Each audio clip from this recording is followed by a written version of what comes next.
ఆకవీడు దళితపేటలో దేవాలయం కూల్చివేత ఘటనకు నిరసనగా బహుజన్ సమాజ్ పార్టీ పిలుపు మేరకు చేపట్టిన కార్యక్రమాల సందర్భంగా జరిగిన అక్రమ అరెస్టులను రిపబ్లిక్ పార్టీ ఆఫ్ ఇండియా తీవ్రంగా ఖండించింది. ఈ మేరకు ఆ పార్టీ నాయకుడు కోన లాజర్ ఆధ్వర్యంలో Rajamahendravaram doctor B R Ambedkar centre లో ధర్నా నిర్వహించారు. కార్యక్రమంలో పాల్గొన్న మాజీ కార్పొరేటర్ స్టాండింగ్ కమిటీ చైర్మన్ బర్రె కొండబాబు మాట్లాడుతూ ఆకవీడు ఘటనపై ప్రజాస్వామ్య పద్ధతిలో నిరసన వ్యక్తం చేస్తున్న నాయకులను కార్యకర్తలను అక్రమంగా అరెస్ట్ చేయడం అనేది తీవ్రంగా ఖండించనీయమని తెలిపారు. మా బహుజన సమాజ్ పార్టీ నాయకులను ఇతర దైకులను అక్రమంగా అరెస్ట్ చేసి గృహ నిర్బంధం చేయడం మేము తీవ్రంగా ఖండిస్తున్నాం. ఒక వివాదాస్పదమైన ప్రదేశానికి వెళ్ళకూడదంటే అక్కడికి ఎవరికి వెళ్ళకూడదు. ఓ పక్షాన్ని అక్కడ పర్మిషన్ ఇచ్చి రెండో పక్షాలు మీరు అక్కడ రాకూడదంటే ఏకపక్ష నిర్ణయం దుర్మార్గం తప్ప మరొకటి కాదు. మా బహుజన సమాజ్ పార్టీ నాయకులను ఎవరినైతే అరెస్ట్ చేసిన వాళ్ళని తక్షణం విడుదల చేయాలని మేము డిమాండ్ చేస్తున్నాం. జై భీమ్. జై భీమ్. ఆకివీడి ఘటన ఏదైతే ఉందో ఆకివీడి ఘటన చాలా దురదృష్టకరం. మరి ఈ రోజున రఘురామకృష్ణ గారు కృష్ణరాజు గారు పిలిపించి అక్కడ శంకుస్థాపన చేయాలని చెప్పేసి ఆయన పిలిపివ్వడం, అదేవిధంగా దానికి తగ్గట్టుగా సరే మేమున్నాం అని బీఎస్పీ వాళ్ళు ఖచ్చితంగా అడ్డుకుంటామని చెప్పేసి రాష్ట్ర వ్యాప్తంగా పిలిపివ్వడం జరిగింది. అయితే ఇక్కడ రఘురామకృష్ణ గారి విధానం ఆయనకి రైటు, ఖచ్చితంగా ఆయనకి రైటు. ఎందుకు రైట్ అని చెప్తున్నానంటే గతంలో ఇదే బీజేపీ ప్రభుత్వం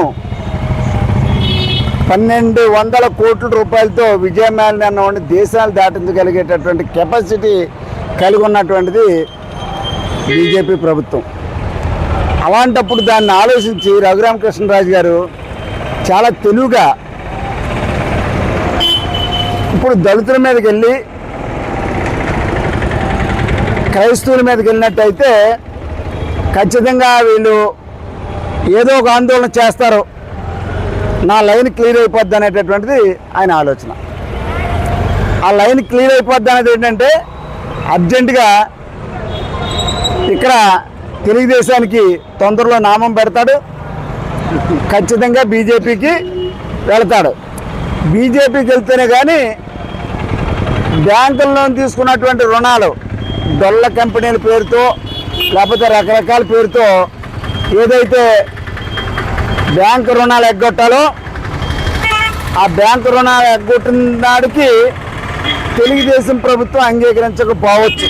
కారణం ఏంటంటే ప్రజాధనాన్ని మరి ఇలా లూటు చేస్తే కుదరదని చెప్పేసి అంగీకరించవచ్చు, అంగీకరించకపోవచ్చు. కానీ కేంద్రం కావాలి ఖచ్చితంగా. మెజారిటీ ప్రజలారా, ప్రజాస్వామికవాదులారా, వివిధ ఛానల్లో నా మిత్రులారా, నిన్న ఆకివీడులో రామాలయం కడతానని రఘురామకృష్ణరాజు గారు డిప్యూటీ స్పీకర్ గారు పిలిపించారు. అలాగే దళిత బహుజన సంఘాలు, దళిత సంఘాలు, ప్రజాస్వామికవాదుల సంఘాలు ఇది అన్యాయం, గుంతలమ్మ గుడిది, ఇది మీరు కట్టకూడదని మా సంఘాలన్నీ పిలుపుతోటి అక్కడికి వెళ్ళటం జరిగింది. అయితే అక్రమ నిర్బంధన పోలీసు వారు దళిత బహుజన సంఘాలని అలాగే ప్రజాస్వామికవాదుల్ని అక్రమంగా అరెస్ట్ చేశారు నిన్న.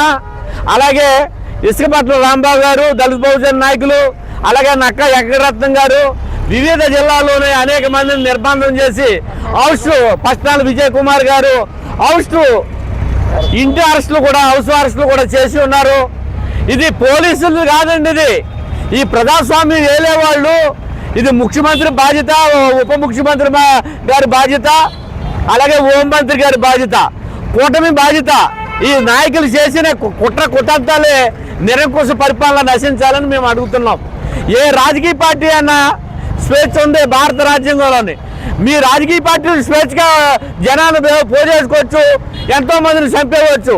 వివిధ రాజకీయ పార్టీలు గౌరవిస్తలేదు, వీళ్ళు అంతగా పరిపాలన చేస్తున్నారు. ప్రియమైన ప్రజలారా, నా పేరు